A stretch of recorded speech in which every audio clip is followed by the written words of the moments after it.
Okay, good evening, everyone. Tonight, we continue Gemara Masechet Berachot. We were off last week. I hope everyone used it as an opportunity to refresh and to catch up on any topics that we're behind on.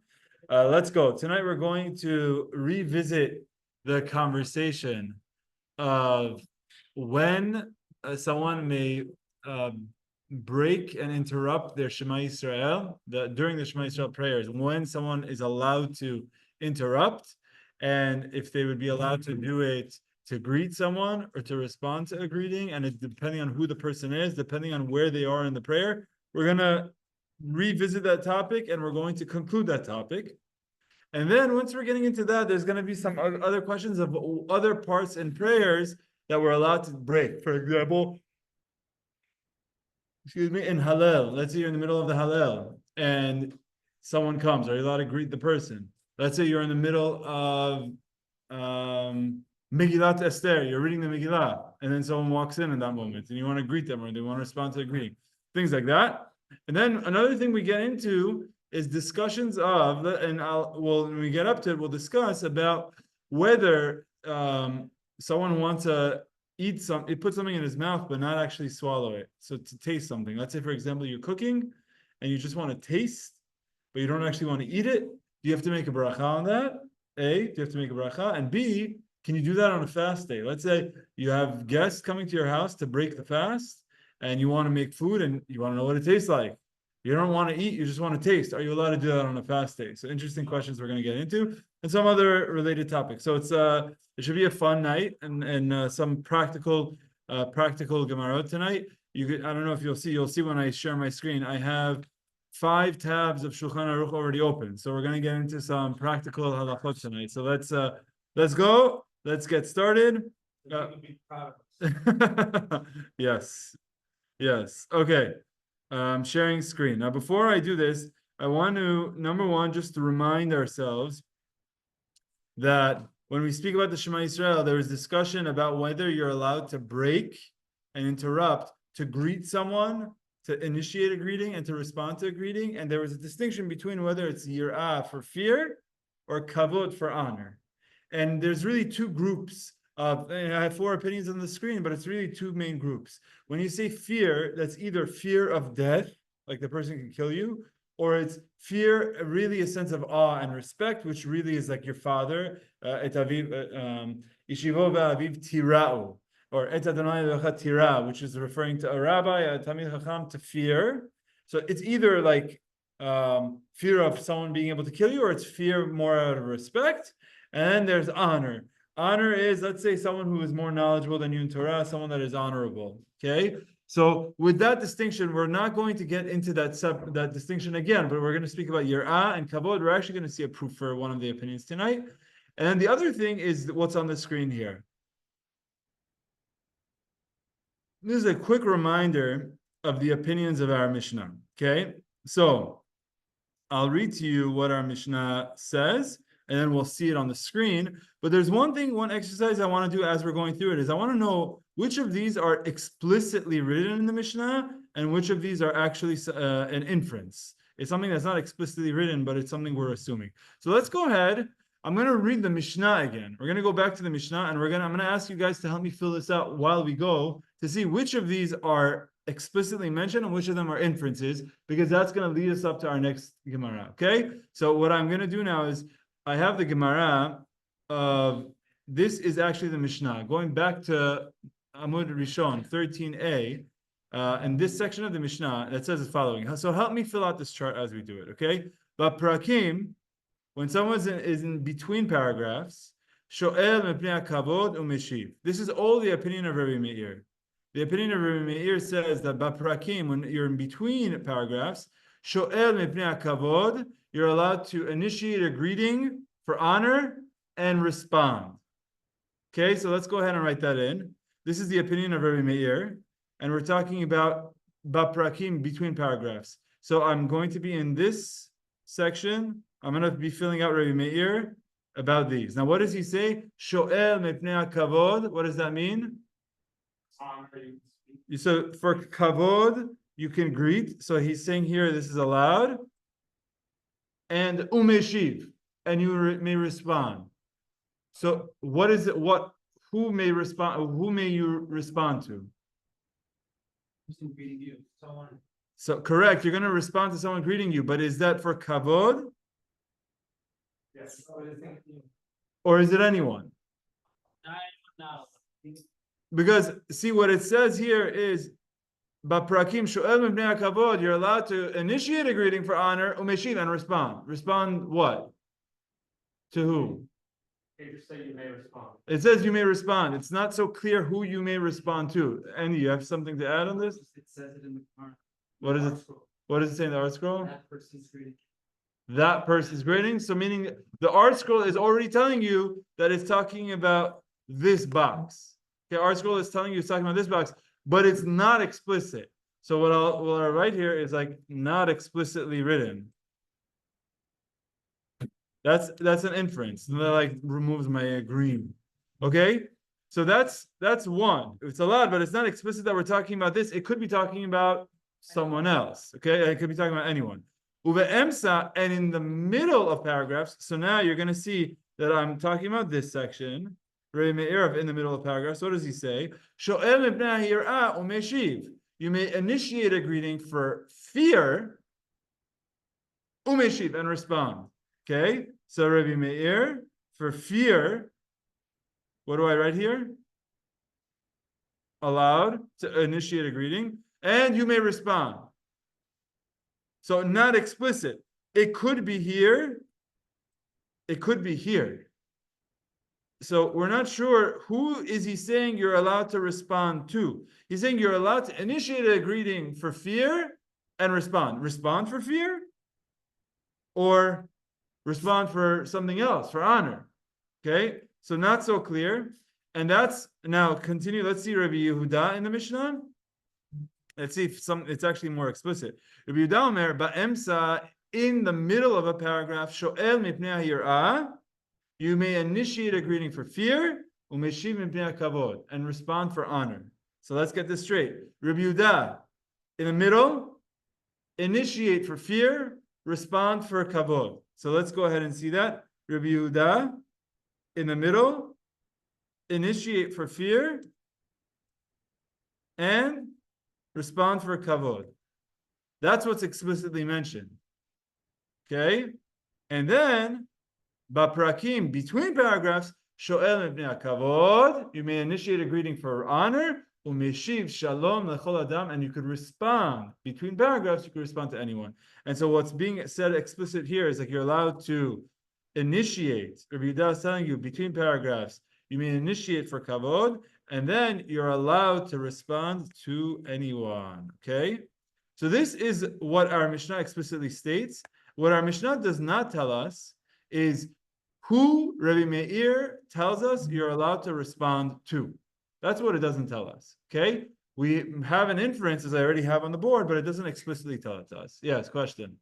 Would you be able to say automatically that for your Rebbi says you can respond to anyone also? Okay, so very good. So you're already saying let's see what are say. This is like playing Sudoku, right? You want to play Sudoku, so like which boxes can I like off the bat fill out instead of guessing with the hard one? I'm leaving the easy one. So you're saying, okay, according to Rabbi Yehuda, if he allows you to initiate a greeting for fear, Kal v'chomer, you could respond. If he lets me start the conversation, of course he lets me to continue the conversation, because continuing the conversation is not worse than starting it, right? Like you could view it as me starting it, right? So like if I'm allowed to start, then of course I'm allowed to respond, because it can't be worse than me starting. So you're saying, Andrews, you're saying this is going to be allowed, okay? Now, if he allows you to do that in between paragraphs, In the middle of paragraphs. In the middle, then should he be able to do it in between? correct. If he allows you to do it right in the middle of a sentence, wouldn't he allow you to do it in between? So then I think it's safe to say, hey, let me copy all of this up. Yeah. Now, let's do it for Rebbi Meir. Rebbi Meir, if Rebbi Meir, in the middle of a paragraph, right in the middle, he allows you to initiate a conversation, then you're allowed to respond also. So you saying, yeah, for sure, this. And then what about between paragraphs? Yes, also. So like now I really should have done this a different color. You know what? We're gonna do that right now. Here's how we're gonna do it. Allowed, inferred. Okay. And now, okay, so let's leave it as that. Allowed, inferred, allowed, inferred, allowed, inferred, allowed, inferred. Okay? Now let's come to the kavod side. If Rebbi Yehuda says, in the middle of a paragraph, you're allowed to initiate a greeting for honor, for yirah, and you could respond for honor. Right? He said you're allowed to, Rebbi Yehuda says in the middle of a paragraph, you're allowed to initiate for fear, respond for honor. How does he feel about initiating for honor? Probably no. Why? Because he's saying you're allowed to initiate for fear, but not for honor. So this is also not allowed, inferred. Okay? And now, let's just talk about Rebbi Meir. If Rebbi Meir, is there anything else here that we could infer? Not really. Okay? Going back to Rebbi Meir, I want to say Rebbi Meir's statements one more time, and then we're going to read the Gemara. Yeah? You could infer Rebbi Meir responding between paragraphs. Right? If you're allowed to greet, then you can respond. Okay. Okay, but the question is, whom are you allowed to respond to? Is it responding to anyone? So really, this chart isn't perfect because this yellow box doesn't belong in the middle of this grid. This yellow box actually belongs in somewhere else. But yeah, but to whom? Okay, anytime you get a chance to use the word whom, even if it's the wrong usage, you should take advantage of that. Okay, so you're allowed, but to whom are you allowed? Okay, so one more time. What did Rebbi Meir say? Rebbi Meir said, between paragraphs, you're allowed to initiate for honor and respond. And our question is, respond to whom? Respond for honor or respond to anyone? And then he says that in the middle of a paragraph, you're allowed to initiate for fear. Hold on a second. If Rebbi Meir says I'm allowed to initiate for fear, would I be allowed to initiate for honor? If he allows you to initiate for fear, but honor is a step lower, does he allow you to initiate for honor? I would say no. Because he's saying, oh, you're in the middle of a paragraph, you want to initiate? Okay, if you fear him. But not if you honor him. So here you could say not allowed, inferred. But going back to what he said for fear, in the middle of a paragraph, you're allowed to initiate and respond. The question is he saying that you're allowed to respond for fear also? Or are you allowed to respond for honor? Okay, so this is going to be the questions that we're going to deal with right now in the Gemara. We just filled this chart out. It's going to be helpful. Let's go ahead and see how this works, okay? Yes. Yeah, this we did a few weeks ago. We already did this. Correct. Last time I just said this is what the opinions are. Tonight, what I want to do is see the process of how we figured this top chart out. So really, I shouldn't have put this up here. I just left it here right now, just so that you don't give the wrong answer and get embarrassed. No, I'm kidding. But really, I really should have blacked this out. But it's more of, we're going to see how we figured this out, okay? Because what I'm trying to show to you is that our Mishnah does not explicitly state all of these boxes. It only explicitly states what we put here in green, right? And so we had to sort of figure out the rest, and we walk through that logic, but there's still some things that we're not so clear about, okay? So the two questions were that we don't know for sure, let me just make them, what's your favorite color, Cody? Orange? Okay, fine. Okay. So we'll make this orange and we'll make this orange because these are really the questions that we have. Because Rebbi Meir says you're allowed to, between paragraphs, you're allowed to initiate for honor and respond.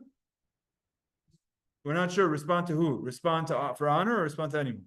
Because Rabbi Yehuda actually says you're allowed to respond for anyone at that point. You see, allowed to anyone. And then Rabbi Meir says, for fear you're allowed to initiate and respond.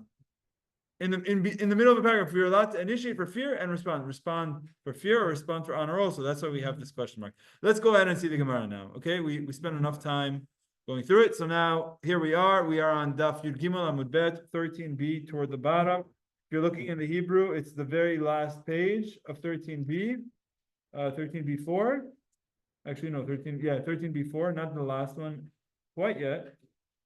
It's where it says about Prakim. It's on 13B4, the column on the left, about Prakim Shoel. And let's go ahead and see it, okay? About Prakim Shoel. So this is just re-quoting the Mishnah that we just learned right now.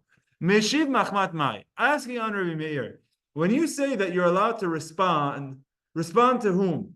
Is it that you're allowed to respond for honor? So you're allowed to initiate a greeting for honor and respond for honor, right? That's one way of saying it. Between paragraphs, you're allowed to initiate for honor and respond for honor. So hashta mishal sha'il. He says, does that make sense? You're allowed to initiate. Ahadure mibaya. Would you need him in the Mishnah to tell you that you're allowed to respond to the same level? If I say, you know what?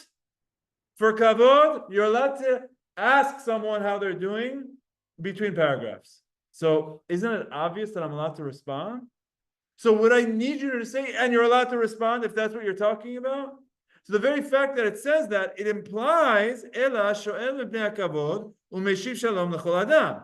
It implies that there should be a notch down, because the very fact that Meir says, hey, between paragraphs, you could ask for honor and you could respond. Well, respond for honor, that's obvious. If I'm allowed to ask for honor, of course I'm allowed to respond for honor, because responding can't be any worse than initiating a greeting. So when Meir says between paragraphs you're allowed to ask for honor and respond, it can't be he's telling me to respond for honor, because that's obvious. So it must be that he's coming to respond to anyone. Meshiv shalom l'chol adam. So our Mishnah now is telling us that must mean that he's responding to anyone. So now what the Mishnah is saying is this: how this orange box, it thinks it's like this, allowed to anyone.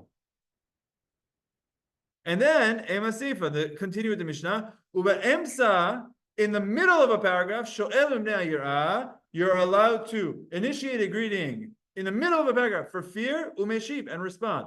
Respond to who? Respond to fear? That's obvious. If I'm allowed to initiate in the middle for fear, of course I'm allowed to respond. So what I can say is that it's really respond to someone for honor. Why am I?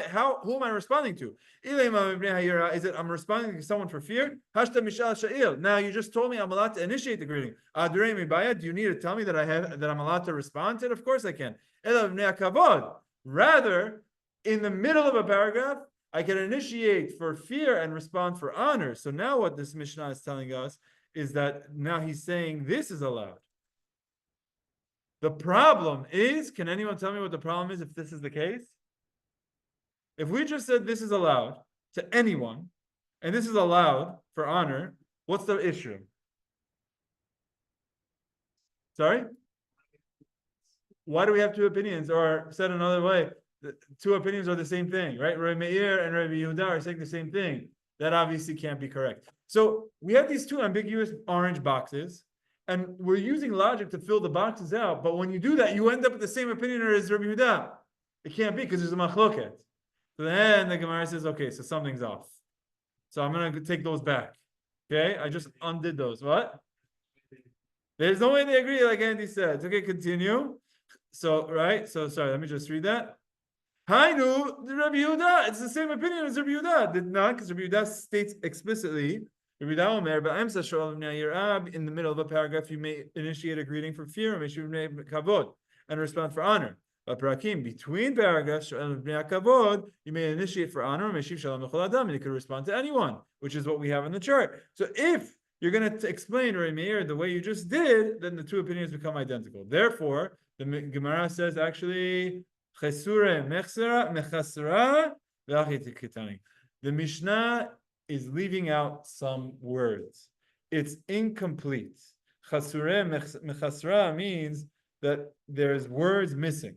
Okay, so if you insert some words, not at all makes sense. What words do you need to include? The following. Baprakim, between paragraphs, sho'el b'nei hakavod, you may initiate a greeting for honor. Ve'ein sarich lomar shehu meshiv. And needless to say that you're allowed to respond to him for honor. Ein sarich lomar means you don't need to say, but I'm going to say it. You know, sometimes when someone says needless to say, the phrase needless to say is oxymoronic. Because if it's needless to say, then you wouldn't say it. So why are you saying something that's needless to say? Sometimes you say things that's needless to say.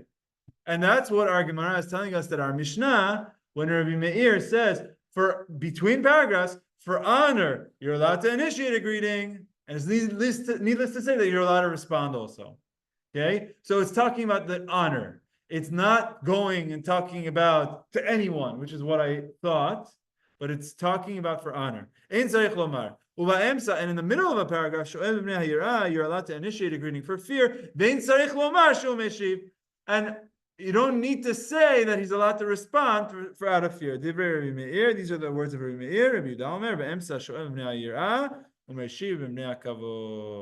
In the middle, you're allowed to initiate for fear and respond for honor. And returning to Yudalet Amud Aleph, between paragraphs, you may initiate for honor, and you could respond to anyone. So coming back here, okay, what did we do? We said, how do I go forward? Nope. Okay, so this is what we did. We said, why did we say this is the case? Because Rebbi Meir said, between paragraphs, you're allowed to initiate for honor and respond. You say, well, obviously, you respond means to anyone, because it's obvious. It's needless to say that you're allowed to respond for honor. So that must be talking about anyone. The Gemara is saying, no, it's talking about the same honorable person that you're allowed to respond to. Oh, that's obvious? Yeah, that's obvious. Meaning, what we're telling you is don't make this inference of like, I would have known that, so I wouldn't need to say it. It's okay. Needless to say that you're allowed to respond to a person for honor. So that's changing this and saying it like that. You get it? And then I'm going to add... Don't take the next step to say, oh, it's correct. At that level you can respond. It's just saying, oh, if you're allowed to greet for that person, then you're allowed to respond to that person. Exactly. That's it. And it's like, whoa, well, obviously, yeah, okay, it's okay. Like, don't read too much into it, is what we're saying here. And the same over here, where we would say, look, if you're going to tell me that I'm allowed to initiate a greeting for yirah and respond, well, obviously I'm allowed to respond for yirah because I'm allowed to initiate. So who am I responding to? Responding for honor. No, you're not responding for honor. You're also responding for yirah. Oh, but it's obvious. If I'm allowed to initiate for fear, aren't I? Isn't it obvious that I'm going to respond for fear? Yeah, it's obvious. Okay, but that's what he's talking about. When he says you respond, it's responding to that same person, as like Andy told us what the article writes. So here we'll say inferred, but we'll also say needless to say. This is sort of how it ends off, and then this turns out being not allowed. Okay, so that's how we end up with what we said. Maybe this wasn't all necessary, but essentially what we're doing is Rabbi Yehuda, and I'll just say this is a quick ending for the topic, then we move on. Rabbi Yehuda makes sense logically, because Rabbi Yehuda makes tiers. What does that mean? He says, whoever you're allowed to initiate a greeting to, the response, the requirements are even more lenient. So if I'm going to tell you that you're allowed to initiate a greeting for someone out of fear, then obviously I'll let you respond for fear, but I'll even let you respond for honor. That's what Rabbi Yehuda says. And if I allow you to initiate a greeting for honor, then I let you respond to anyone. So I do a step down. It's like tiers. Whereas Rebbi Meir is consistent. Rebbi Meir doesn't view a difference between initiating a greeting and responding to a greeting. If for honor it's allowed, then it's allowed for honor only, if for honor, but not to anyone else. And if initiating is allowed for fear, then it's allowed for fear and responding for fear, but not for honor. Okay, good, very good. Let's keep going. Okay, so that's that. I think Gemara is going to say we have a proof, and then we're going to move on. Tanya, we have a braita that helps us to see this more explicit. Remember, we're making tons of inferences here, but we have a Braita that's more explicit that says as following. Let me share my screen. If I don't share screen, one of the Zoom people, please unmute and let me know. Okay. So here, back to the Gemara. Tani Nami Achi, we learned this idea in the Braita. Also, Hakoret Shema. One is reading a Shema. Upagabo Rabo, and he all of a sudden happens to see his. Yeah, Rabo is his teacher, right? Or someone who is greater than he, meaning someone that he honors. Baprakim. Now this is the opinion of Rebbi Meir. So get ready. Baprakim, if it's between paragraphs, Shoel Mibnei HaKavod, you initiate for honor. Ve'ein tzarich lomar sho meshiv. And it's needless to say that you could respond for honor. Uvayemsa, in the middle of paragraphs, Shoel Mibnei HaYirah, you're allowed to initiate a greeting for fear. Ve'ein tzarich lomar sho meshiv. And it's obvious that you could respond to the person for fear.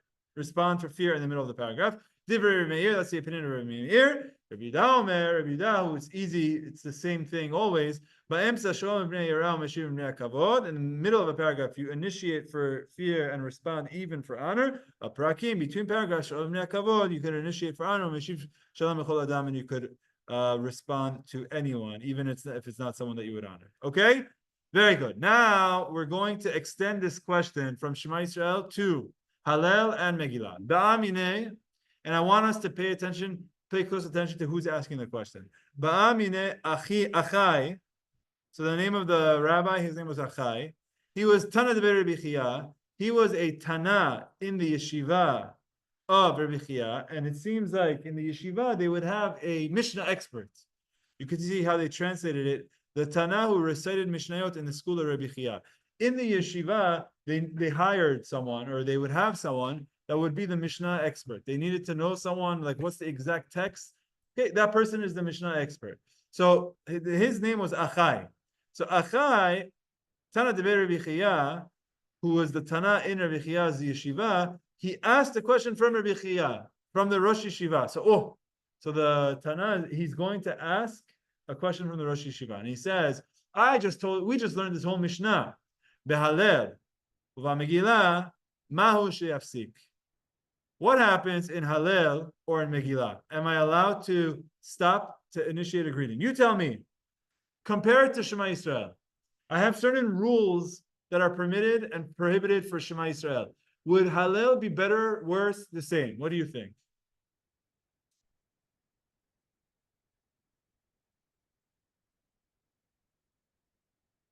You think better? So sorry, what does better mean?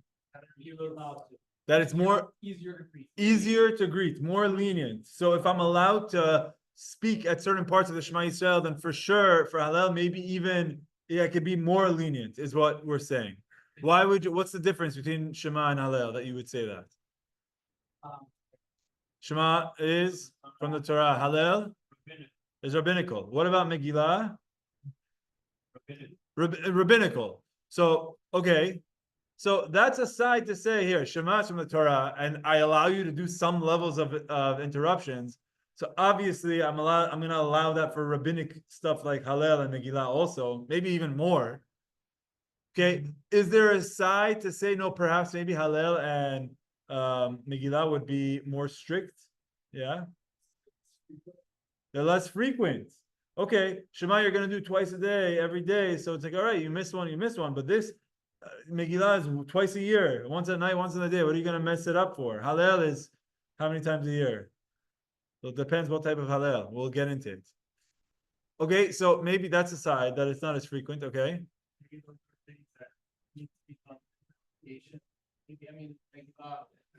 Okay.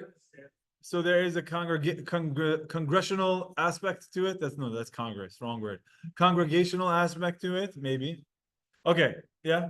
I think maybe Megillah more than Hallel because you have to hear every word. So Megillah is more. So now you're saying, hey, who said Hallel and Megillah is the same? Maybe the two are different. Megillah, you have to hear every single word in order to fulfill the obligation. Hallel, not necessarily. Maybe yes, but okay. Very good. Very good. Okay, good. You're bringing up good ideas. Let's go ahead and see it. So Ba'amine Achai Tana de Rebbi Chia. So Achai asked Rebbi Chia, Behalel of Megillah, Mahu she'yafsik. Am I allowed to stop similarly for Hallel and in Hallel and Megillah. Aminan kal vachomer. Do we say it's a kal vachomer? Kiryat Shema deoraita posek. Kiryat Shema, which is from the Torah, you're allowed to stop. For example, someone that you fear, you're allowed to initiate a greeting. Hallel d'Rabbanan mibaya. Hallel is only rabbinic. For sure you can. Do you say that? O Dilma parsume nisa adif. Maybe Pirsum Hanes is more important. What's Pirsum Hanes? Pirsum Hanes is the publicizing the miracle. So it's like, hey, we have an obligation to read in Megillah lefarsem Hanes, to publicize the miracle. Now, if in the middle of your publicizing your miracle, all of a sudden you have to skip ads. You know, like you're watching a YouTube video, and in the middle you watch an ad, and then you have to watch it, and then you have to go and watch the other one. It breaks the Pirsum Hanes. Someone would much rather watch something that's less exciting without ads than to watch this that's with ads. Like, so maybe Pirsum Hanes, you're not supposed to break it in order for it to be really lefarsem Hanes. Maybe. So I'll allow you to do it in Shema, but not in Hallel or not in Megillah. Yeah. No. What's the Nes for Shema? Shema Yisrael is not about Yetziat Mitzrayim. Okay, very good, very good. The third paragraph of Shema is Zechirat Yetziat Mitzrayim, is to remember, but not the first paragraph. Not in the middle of the Haftah. That's not Pirsum Hanes. Okay, but that's a nice find. Very good. So Amar Le, so Rabbi Chia responds, Posek ven b'kach kum. Yes, go ahead. You're allowed to break in the middle of Shema Yisrael, in the middle of Hallel, in the middle of Megillah, all of it the same. Ven b'kach kum. You have nothing to worry about. There's no issue with doing this, with breaking. Okay. Now, Rabbah is going to tell us the halachah. And after this, we'll pause for halachot. Amar Rabbah. Rabbah is going to say, you know what? It's going to depend on which day of Hallel it is. Oh, what does that mean? Yamim shayachid gomer b'anet Hallel. On days that an individual would be required to read the entire Hallel, which we call Hallel Gamur, with the bracha of Nigmor Hallel, ben perek leperek posek, you're allowed to stop between paragraphs, be'emsa perek eno posek, but you're not allowed to stop in the middle. So on a day that you have to say the whole paragraph, say the whole Hallel, meaning Hallel Gamur, then you're not allowed to break in the middle of a paragraph. You're allowed to break between paragraphs, but not in the middle of a paragraph, meaning it's worse than Shema, more difficult than Shema. And on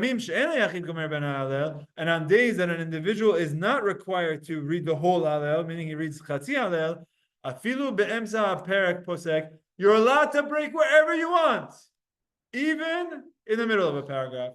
So what Rabbah just did is Rabbah said it depends. If it's a Hallel Gamur day, then you're allowed to break between, but not in the middle of a paragraph. But if it's a Chatzi Hallel day, then you're allowed to break even in the middle of a paragraph. Okay? So I want to just speak a little bit about what days we say Hallel and everything, but this question? Yeah, go ahead. Break for what? Okay, excellent question. Break for what? He doesn't, no one here explains. The question is, are you allowed to stop? And then Rabbi Chia says, yes, you're allowed to stop. And then Rabbah says, on certain days you're allowed to stop, on certain days you're not allowed to stop. So the question is for who? And the way the Mefarshim explain is that it falls back to the same things as Shema. So again, between paragraphs, you would go back to the machloket of Meir and Rabbi Yehuda between paragraphs in the middle of paragraphs. And we say the halakha is like Rabbi Yehuda, which I'll show you in Shulchan Aruch in a moment. So the halakha being like Rabbi Yehuda, it would be the same people that Rabbi Yehuda says. So Rabbi Yehuda allows you to initiate a greeting between paragraphs for honor. It's the same thing here. But only what he's telling, and you're allowed to respond to anyone, right? You're in the middle of between paragraphs, you're allowed to respond to anyone. In the middle of a paragraph, Rebbi Yehuda says you're allowed to initiate for fear and respond for honor. So what he's telling you is, but that is only on days where you do Chatzi Hallel. On days where you have Hallel Gamur, you would not be able to break in the middle of a paragraph. I'm going to show you Shulchan Aruch now in a moment. Okay? Okay. Just before we do that, you know what? No, let's just see some Shulchan Aruch halachot. So first, I want to see, is the halakha like Rabbi Meir or Rabbi Yehuda? Okay, I already said halakha is like Rabbi Yehuda, but let's see it. This is Shulchan Aruch Siman Samech Vav. Okay, you guys tell me. Ben prakim, between the paragraphs, Shoel b'shalom adam nichpad. Between paragraphs, you may initiate a greeting for someone honorable. Umeshiv shalom lechol adam, and you could respond to anyone. Ube'emsa, and in the middle of a paragraph, shoel v'shalom mishu yareh mimenu. You may ask, initiate a greeting in the middle of a paragraph for someone that you fear. Kegon, for example, Aviv, his father, or Rabbo, his teacher, or Mishu Gadol mimenu b'chokhmah, or someone who is more knowledgeable than him in Torah. V'kol sheken melech, all the more so a king, which is something that Tomer said when we first started learning this. You said king. Or anas. Anas is like a criminal that is going to hurt you.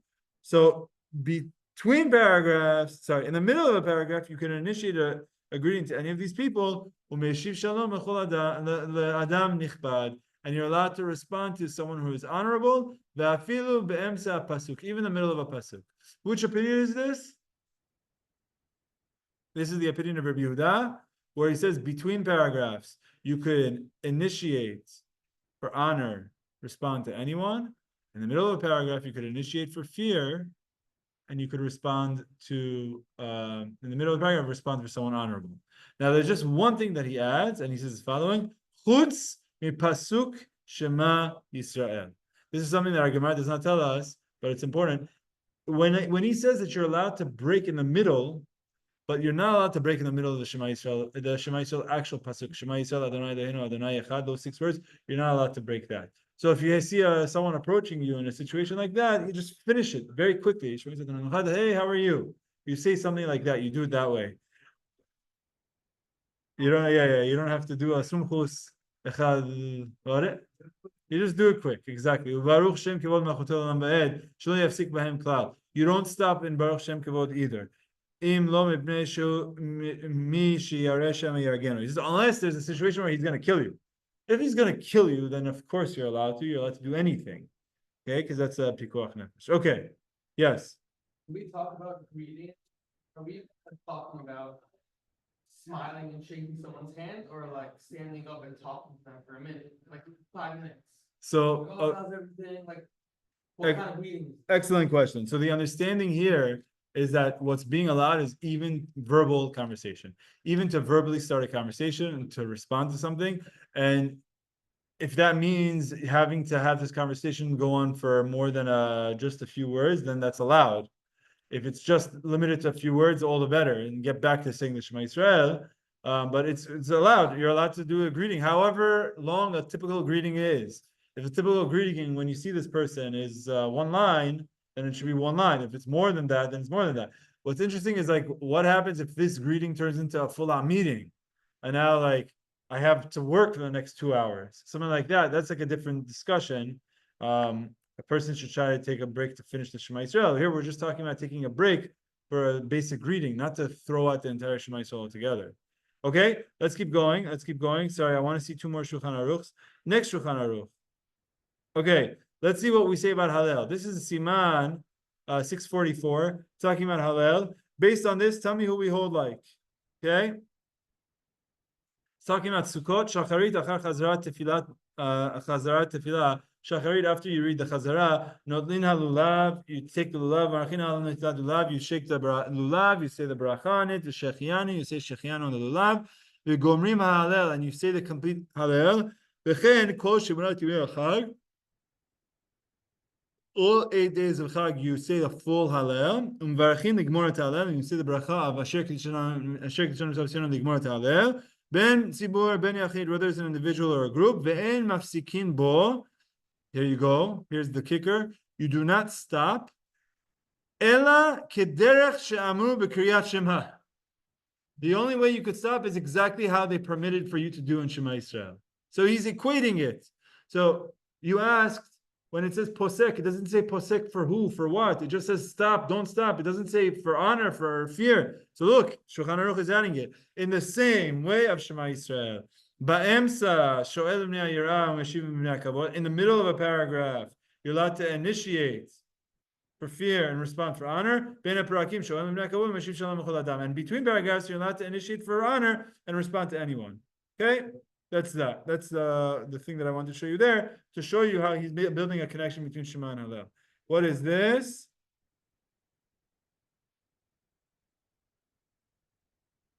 Yeah, so this is also talking about Hallel, and it says the Inyan Hefsek ההפסקה אפילו באמצע שואל ושלום אדם שהוא צריך לנהוג ברוח כבוד, משיב שלום לכל אדם, אבל בעניין אחר לא יפסיק ודווקא בראש חודש. Okay, so this last line is this distinction that I wanted to mention.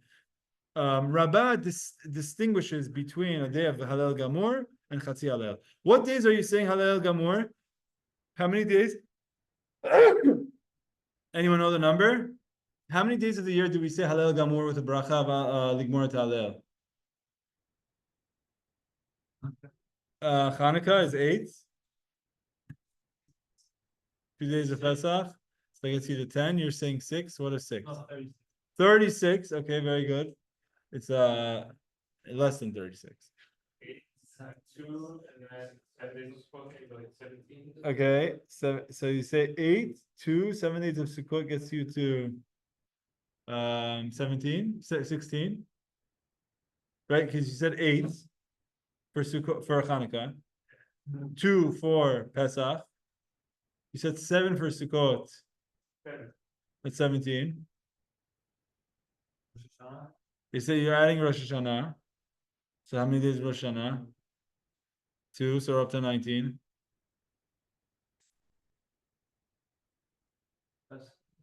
Pesach, what for Pesach? What did you add? You added first 2 days of Pesach already. Or saying Chutz Aretz, Shavuot. How many do you want to add for Shavuot? You want to add 2 for Shavuot, so we're up to 21. Okay. Okay, Simchat Torah. 2. You want to add 2 for that, so you're up to 23. Shmini Atzeret, okay. No, we're not. We're talking about the Gemara last time. There's no Yom Ha'atzmaut what you didn't experience. Okay, I have to say I lost count, and also we like doubled up and tripled up. We said we counted a couple of days more than once. Rosh Hashanah we don't have Hallel. We don't say Hallel on Rosh Hashanah.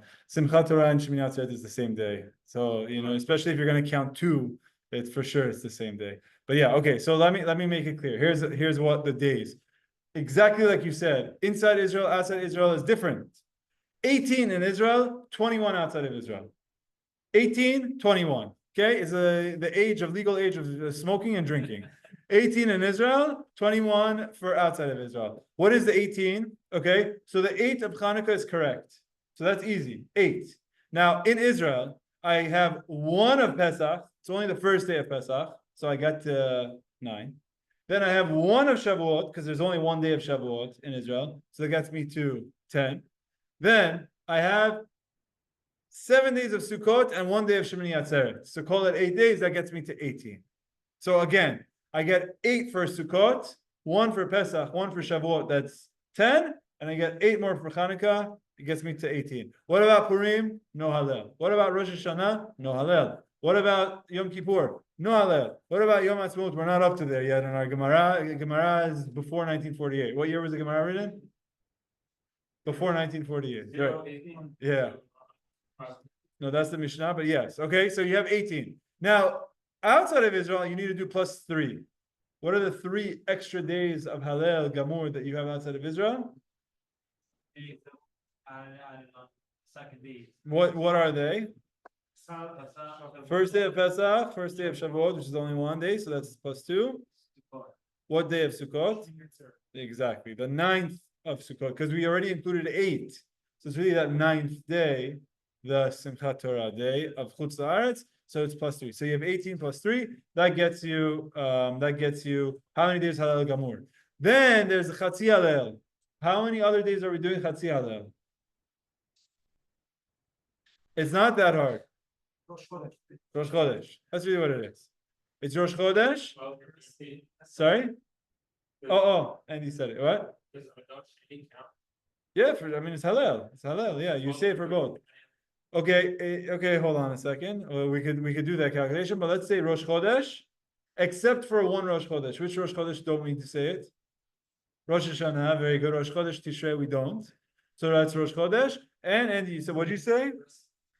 Not rest of Pesach. So Pesach, it's only on the first day or the first 2 days of Chutz La'aretz that we do Hallel Gamur. The rest, meaning the days 2 through 7 or days 3 through 8, outside of Israel, we do Chatzi Hallel. So what he's saying is there's a you distinguish between these 2 days for the Hafsakah, right? And so when I allow you to do these Hafsakot, coming back to Shulchan Aruch, in this Siman, look, Le'inyan Hafsakah, afilu be'emsa, even in the middle of a paragraph, Shoel b'shalom adam shu tzarich linhog bo kavod, you're allowed to, in the middle, initiate a greeting for honor, umeshiv shalom lechol adam, and you're allowed to respond to anyone. But that's in the middle of a paragraph. That's not a Shema Yisrael. That's between paragraphs. It's not in the middle. So Haga v'davka b'Rosh Chodesh. That's only on Rosh Chodesh. Upesach, and on Pesach b'yamim she'en gorim bo et Hallel. That's only on Pesach, the remaining days of Pesach and Rosh Chodesh. Ava k'shegormin oto when you're doing Hallel Gamur, le'inyan hafsaka dino kemo Kiryat Shema. The rule is like Kiryat Shema, that in between paragraphs is when you're allowed to initiate for honor and fear. Between paragraphs, initiate for fear and respond for honor. In the middle of the paragraph, you're only between paragraphs, you're allowed to initiate for honor and respond to anyone.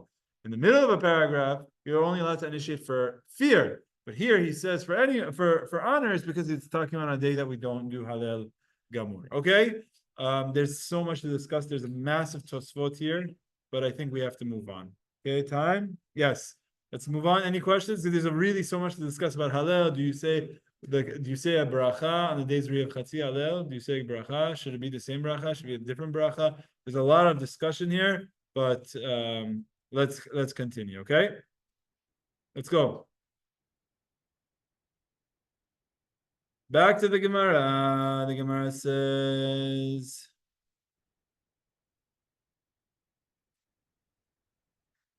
oh, so we just had one story. We just said that you're allowed to break in the middle of Hallel for someone that you honor. Okay? Ini, is that so? Veha Rav Bar Shiva ikla legabe Ravina. One time Ravina has his Bet Knesset, and in Ravina's Bet Knesset, Rav Bar Shiva came to visit him. A respectable person. In the middle of Hallel, Ravina is there. Rav Bar Shiva walks in, and he says hello. And it was a day that we don't have Hallel Gamur.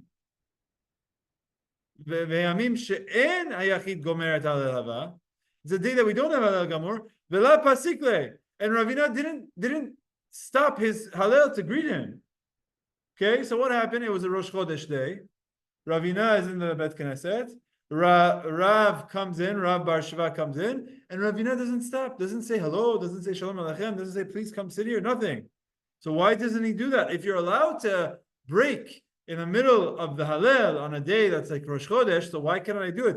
So it says, Shani Rav Bar Shiva, because Rav Bar Shiva, de lo chashiv ale Ravina. Ravina didn't think he was that important. At least, relatively speaking, for Ravina, it wasn't so important. Which means like you could have someone that's an important rabbi, but then if he's going to visit the Rav Rashi is not going to break in the middle of his Hallel for someone that for him is not someone that's Adam Nichbad. So now you see how you could have the same person of Rav Bar Shiva. For one person, greetings are fine, but for another person it's not. It's going to be all in reference to who the greeter is or who the responder is. Okay? Good? Let's keep going. I think nowadays we don't do this. Like, no one is coming in the middle of tefillah and expecting, you're in the middle of Bet Knesset and someone is expecting a response. But it's important to know what these halachot are, and there might be times where you have to use it. You never know. Might happen. Yes?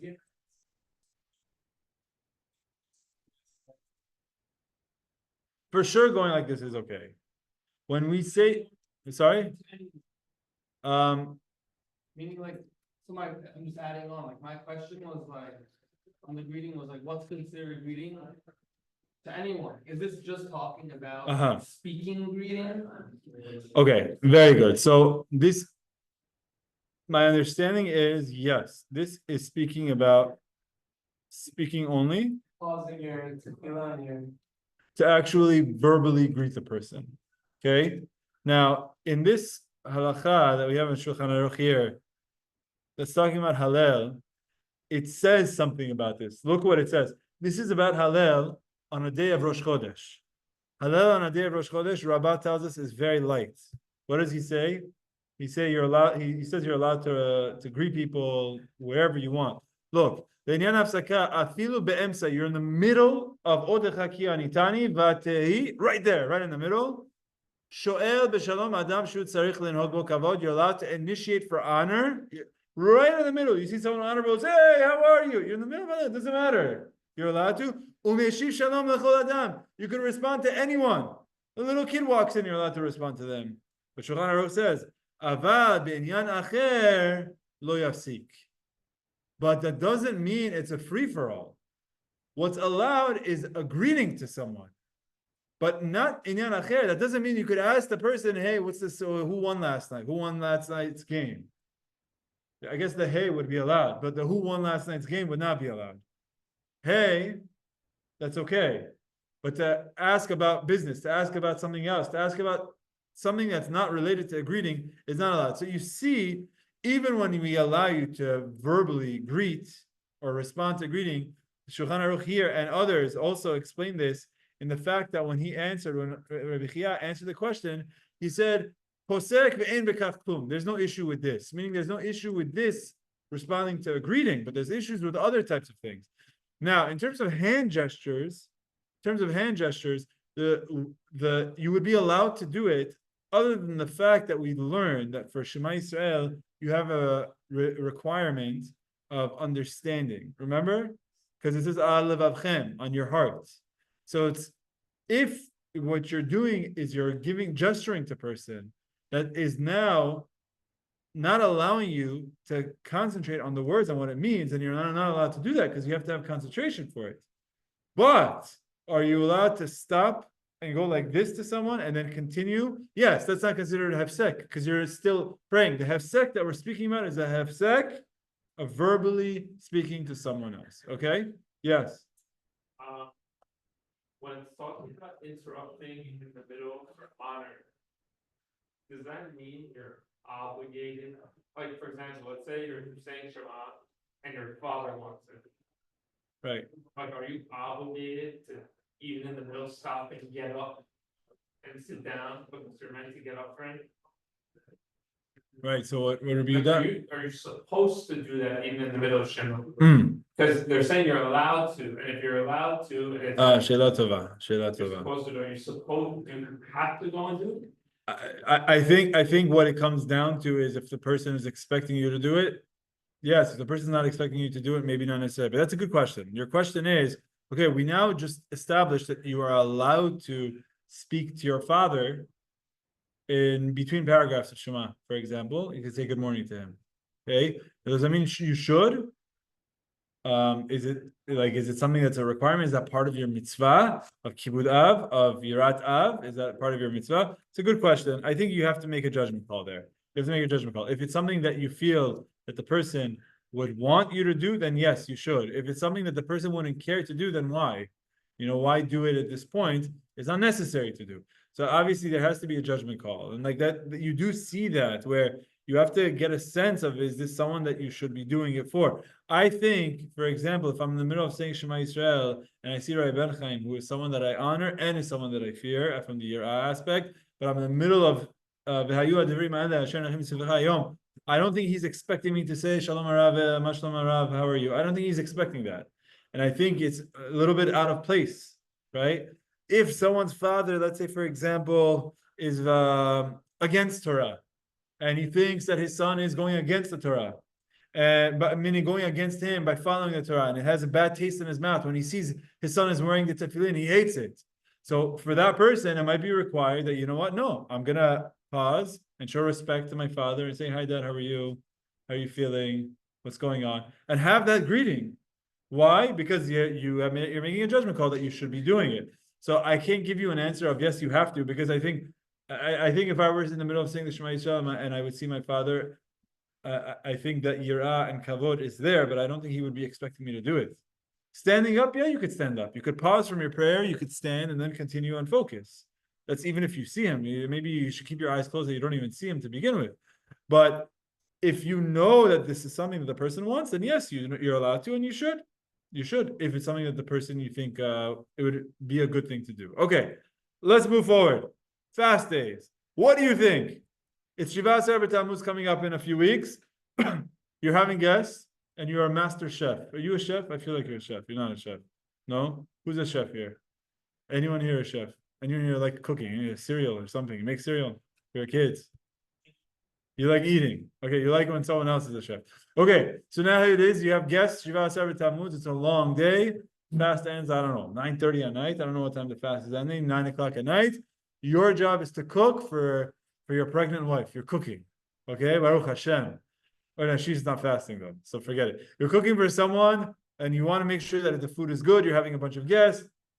You need to know, do I need to add salt? Do I need to add a pepper? Do I need to add a little bit of this? Is it too sour? Do I need to add a little bit more of that? How am I supposed to do it on a fast day? Are you allowed to taste on a fast day without eating? What do you think?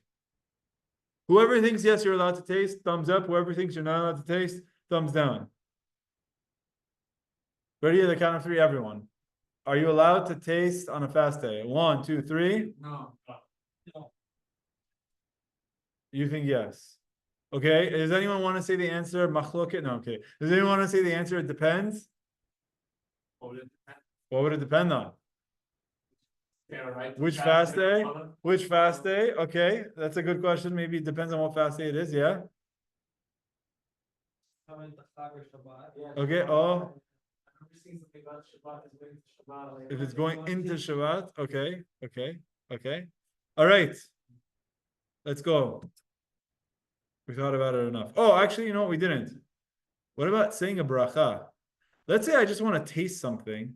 I want to know if I like it. You know, you go to a restaurant and then they say, you ask, what's the soup of the day? And they say, the soup of the day is French onion soup or mushroom barley soup. Okay. And you say, oh, can I have a taste? Or you go to a ice cream store and they give you 31 options to pick from, and I have no idea which one. Can I have a sampler of this and a sampler of that? Now that they give you the spoon. Okay, I'm not talking about the guy who goes in and gets like 15 samplers and then goes home because he had his ice cream for the day. That guy has to say shakol and he has to say Berachot Hamazon for eating everything that he just ate. It's a full seudah. I'm talking about you're legitimately just tasting to make a decision to see if you like it. Is it good? Does it need more of this? You make a bracha shakol on it.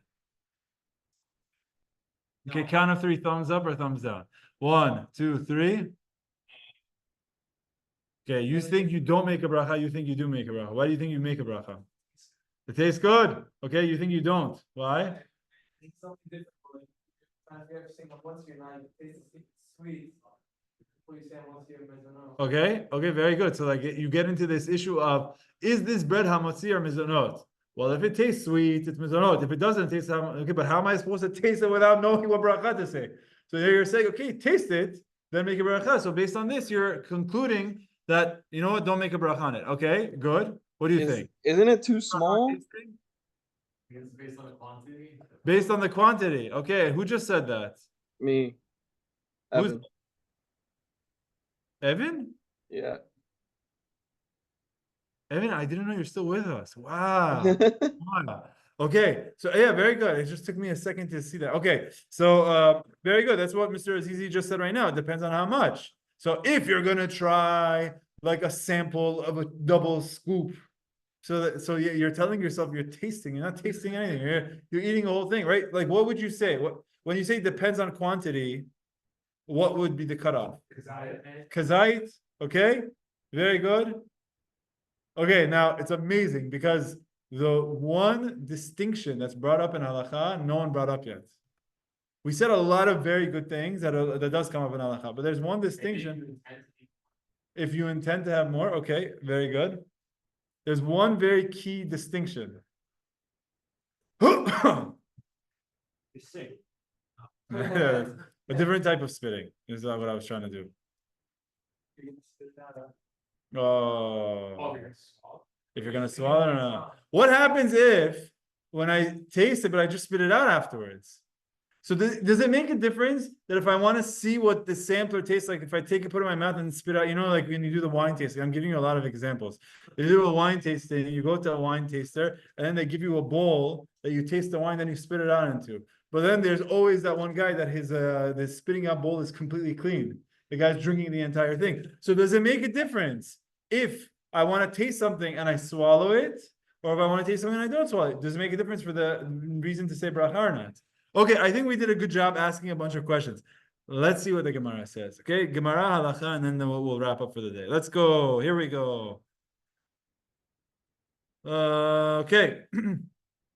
The reason this Gemara comes up is because it has the same structure. There was a Tana in Rebbi Ami's yeshiva, and his name was Ashian. Ba'amine Ashian. Ashian asked a question. He was the Tana de Rebbi Meir. He was the Mishnah person in Rebbi Ami's yeshiva. He asked a question for Rebbi Amir. Hasharui b'ta'anit. Someone who is fasting. Ma'u she'it'om. Is he allowed to taste? Achila u'shtiya kabel alei v'haleka. Is it that someone who fasted said they're not going to eat, and this guy is not eating, he's just tasting? It's not considered eating. Do you consider it eating if you taste it? No. Or dilma, or maybe hana'ak kabel alei v'ha'ika. Or do you say when someone is fasting, they're not only prohibiting themselves from eating, they're also prohibiting themselves from any sort of benefit of the palate, of any taste also. So what is it that's not allowed on a fast day? That's the question. Amalei. So Rabbi Amir answers, To'em ve'en bekach klum. Go ahead, taste it on a fast day. Get your samplers out. You could taste it as much as you want.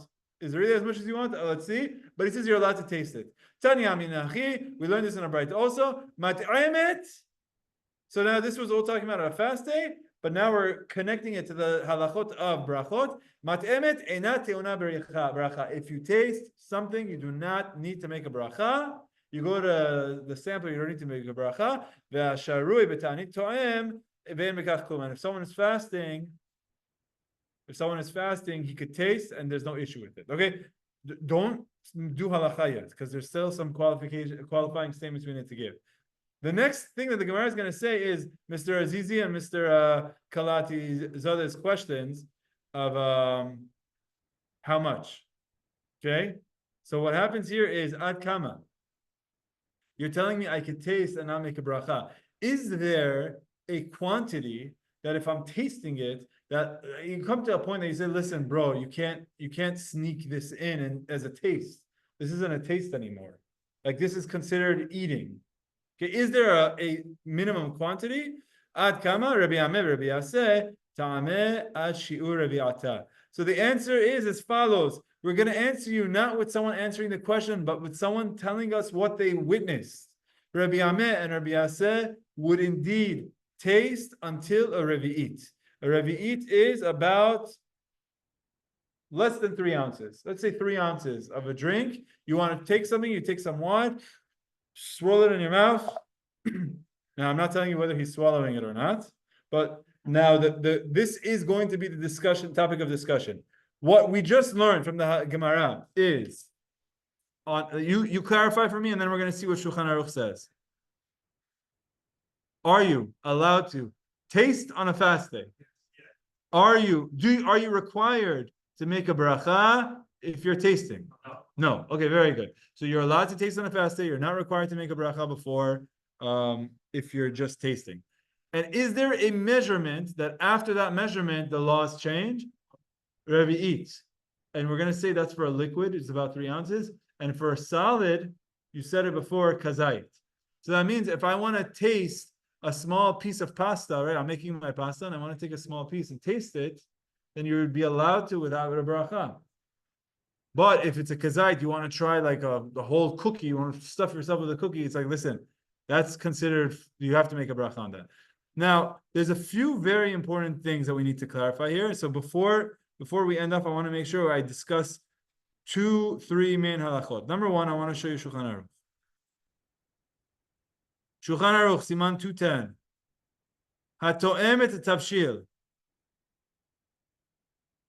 Someone is tasting a meal.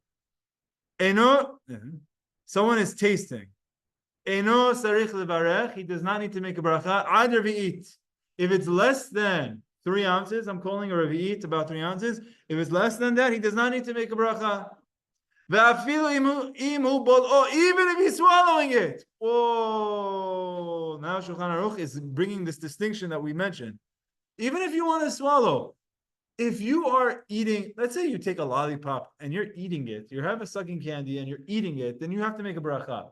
But like, if your intention is to eat and consume this, that's bracha. But let's say my intention is not, I'm not ready to eat this. I just want to taste it because there's some practical reason why I want to know what it tastes like. Either because I want to know what bracha to say, like you said, I want to know if it's sweet or not, or I want to know if I need more seasoning, or if I want to know if it's ready, or if I want to know if it's something that I'm going to like so that I could order more of it. Things like that.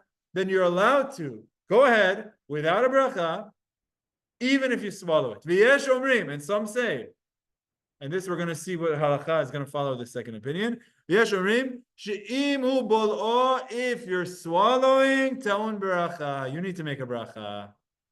If you're swallowing, even if it's the smallest amount, you need to make a bracha. V'lo patru et ha'to'em, ela k'shechozer polet. The only time we allowed you to put something in your mouth and not make a bracha is if you're going to spit it out. And in a situation like that, then you don't make a bracha when you're, even if it's a lot, because you're spitting it out. So now what we're doing in this second opinion of Shulchan Aruch, Hagav v'safek brachot la'akel, and so when you're not sure, so he's saying you don't make a bracha. What does that mean? Oh, safek brachot la'akel means you wouldn't make a bracha. Okay, I need to do one more lookup on this to see what exactly the halacha is. Oh, very interesting. Stam v'yesh halacha kistam. It sounds, oh wow, very interesting. Okay, so the first opinion of Shulchan Aruch, first shita, is that if you're tasting and you have no intention to actually eat and consume, but you're just tasting, you don't need to make a bracha. Okay. Second is, you don't need to make a bracha if you're going to spit it out. But if you're going to swallow it, you have to make a bracha. If you're swallowing, even if it's the smallest amount, you need to make a bracha. If you're spitting it out, no need for bracha. Okay, that's one halacha I want to show you. Now let's talk about a fast day. Would you say that the law is going to be the same for a fast day? Let's see what it is for a fast day. Yeah, the Gemara does equate them. Actually, the Braita does. So this is Siman 567. Hasharui b'ta'anit. Someone is fasting. Yachol it'om. You are allowed to taste something. K'dei revi'it, until that 3 ounce measurement that we spoke about. Ubilvat she'iflot, as long as you spit it out. Why? Because if you're swallowing it, you're breaking your fast. If you're swallowing it, you're eating. Tasting is allowed, but on a fast day. But swallowing it definitionally makes it eating. So if you spit it out, you'd be allowed to. Ubiyom Kippurim, Tisha B'Av asur. And on Yom Kippur and Tisha B'Av, you're not allowed to. You're not allowed to. There's a big question. Very good, Tomer. There's a big question of, are you allowed to brush your teeth on Shiva Asar B'Tammuz? So this is the halacha that they look to. They say, hold on a second. This halacha just told me I'm allowed to take chicken soup, put it up to 3 ounces of chicken soup and put it in my mouth on a fast day and spit it out. So am I allowed to do it with water? Yeah. Am I allowed to do it with something that has flavor? Am I allowed to do it with toothpaste? Yeah. But Shulchan Aruch here says, V'yom Kippurim v'Tisha B'Av asur. But you're not allowed to do it on Yom Kippur and Tisha B'Av, which is in fact how we hold. So we have Shiva Asar B'Tammuz coming up that we hold that you're allowed to you're allowed to go ahead and brush your teeth. But you should be careful that you don't swallow. So what does that mean? That means you should hold your head down or whatever it is to make sure you're not swallowing any water. But you would be allowed to. Here, Shulchan Aruch is saying you're allowed to go into take something that tastes really sugary and put it in your mouth. So you use 3 ounces of water. You can't use 3 ounces of water when you brush your teeth, right? Like the rule is 3 ounces. So when you brush your teeth, you should measure the water. To use pachot me'revi'it. Yes. Now, unless you're whenever anyone here use mouthwash, how much mouthwash are you putting in your mouth? You can barely put, I've tried 1 ounce. My eyes start burning. You know, like you can't really put that much. It's going to be less than 1 ounce. So that's exactly right. 3 ounces of water is a lot of water. So if you like scoop up and go, then yeah, you're right. You could put more than 3 ounces in your mouth and you should not do that. That's exactly correct. We're saying you should do less than revi'it. That's exactly correct. Very good. Yes? What's that in regards to things that are like mouthwash? It's inedible. So does that apply on like It's not food. Yom Kippur or Yeah, it's not food. If you want to take dirt and put it in your mouth on a fast day, you want to eat it, you could eat it. It's not food. Now, if there's some nutritional value, I guess you could start getting into some interesting questions. One thing that I just want to point out is the Rambam. The Rambam in Perek Aleph Halachot Berachot Halacha Bet. There's one Rambam I have to show you, and then we're going to end this off. It's a very, very important Rambam because Mr. Azizi and Evan, you mentioned something. You said it's going to depend on how much it is, right? Evan, you said that, right? Yeah. This question, I thought Yom Kippur and Tisha B'Av, not just regular fasting. Oh, sorry, I missed it. Well, sorry, I wasn't listening. What was your question? Like mouthwash those days, it's an edible. No, we don't. Because the reason we don't do it on Yom Kippur and Tisha B'Av is another reason. Hold on. Sorry, I was focused on. Right now we're talking about whether it breaks your fast. But on Yom Kippur you have another issue of rechitza, of washing. Washing is a whole separate issue. You're not allowed to wash the outside of your hand. You're not allowed to wash the inside of your mouth. You have a rechitza issue also. So that's why on Yom Kippur and Tisha B'Av it becomes an issue, even if it's not an issue of breaking your achila, it's breaking your rechitza. And Shulchan Aruch, you saw, he said that you'd be allowed to taste on other fasts, not on this. Now, the Ramah, the Ashkenazim are a little bit more strict, and they actually prohibited on all of the fasts. And I could even show you that. Here, Haga, the Ramah, who's Ashkenazi, v'yesh machmirim b'chol ta'anit tzibur. Some are strict with all fasts, v'hachi noagin. And this is the minhag, which means according to the Ashkenazim, you're not allowed to put anything in your mouth in terms of tasting on any fast day. So Shulchan Aruch says you're allowed to, the Ashkenazim say you're not allowed to, and this becomes the machloket of Sephardim Ashkenazim. Sephardim allow you to do the tasting as long as you spit it out. Ashkenazim tell you not to. I don't know. I can't imagine people being comfortable with this. I don't know. It's a fast day. You're fasting, and then you're taking some soup and you're putting it in your mouth and you're spitting it out. I don't know. It doesn't sit well. But if it's a situation where you have guests coming to your house and you need to know and it's causing you stress, look, this is the halakha. You'd be allowed to. Now, I need to show you this Rambam before we end off. Evan, you're there still? Yep. Okay, so what did you say about the amount? You said there's a difference of the amount, right? Yeah, it depends on how much is being consumed. So let me ask you a question. Let's say you're gonna have a chip or like a small piece of food, or like a one M&M or one almond, for example, or one anything. Is there a small amount that you're not required to say bracha? For eating. I'm eating. I'm gonna eat one M&M, one Skittle. Yeah, like if you have one piece of rice, I don't think that would count. Okay. That So you need to say bracha. Evan came up with a good example. One piece of rice. Do you need to make a mizonot if you are going to eat, not taste, but eat one piece of rice? Evan says no. What do you guys say? You say yes? What do you say? Because you also mentioned size. No. You think no. So you and Evan, consistent. You guys are on the same team tonight. Okay. This is why it's important to see the Rambam. Are you ready? Very important Rambam.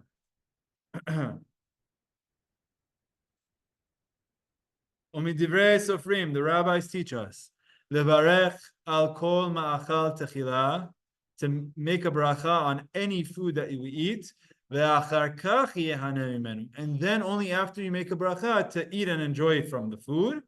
Meaning, this is the Rambam telling us that you have to say a bracha before you eat food. Ve'afilu nitkaven le'echol o lishtot kol shehu, even if all you intend on doing is having a tiny piece, having a grain of rice, even if that's your intention, mevarech ve'achar kach yehaneh. You first have to make a bracha. The Rambam says clearly, and that is indeed the halakha. Even when one wants to eat the slightest amount of food or drink, one should recite a blessing and then derive benefit from it. So this is something important, Evan, and Mr. Aziz, it's important to point out. If you're going to have one grain of rice, you need to make a bracha mizonot on it. The only distinction that we have about the size, which that you were correct, is if your intention is to taste. You're not benefiting from the eating, you're tasting for some practical reason. If I need to know, practically speaking, I need to know, do I need to add more water here? Or I need to know, is this thing burnt? Or I need to know, do I have to have more salt or pepper? Right? But if your intention is on eating, then there's no amount that's too small. If I want to have this sip, I need to say shakol on it. The smallest sip, even one sip. If I want to know this thing, is it too sour, then the amount that I put in my mouth matters. And we're saying how there's different opinions as to whether I even have to spit it out or not in that calculus of whether I make a bracha or not. But if I'm eating and I want to take this piece and I actually want to eat it and I want to consume it, and I'm not doing this just to taste, so that you buy a pack of chips, you're not taking a half a chip to see, do I need to add salt to this? Have anyone ever add salt to a pack of chips? It's not something that you're doing, or you're not asking your question of, are these chips ready yet? I'm not tasting it to see if it's ready yet. You're eating. So then there's no amount that's too small. You have to make a bracha. The rice. You have a small pot, you have a little sip, and you forgot to the bracha, and you say, as you like. Okay. Okay, very good. So you're asking a good question. Your question is, what happens if I don't make a bracha on the food item? I forget to make a bracha. I have to say, Mr. Azizi, you came to the right place because we are learning Masechet Berachot, and we will indeed discuss this somewhere in the next 5 years. We will get into it, because the question of but I'll tell you the answer. The answer is, if you forget to make a bracha, like this is like maybe unrelated, but it's a good stopping point. If you forget to make a bracha on something, and it's in your mouth, if it's something, if you swallowed it, you swallowed it. But what's the question? You can't. You're not a cow that could regurgitate its cud. So you swallowed it. You swallowed it. It's over. You say Hashem. You say sorry. You do teshuvah. You don't do it again. But let's say it's in your mouth. What do? So here okay, very good. So here's what we could say.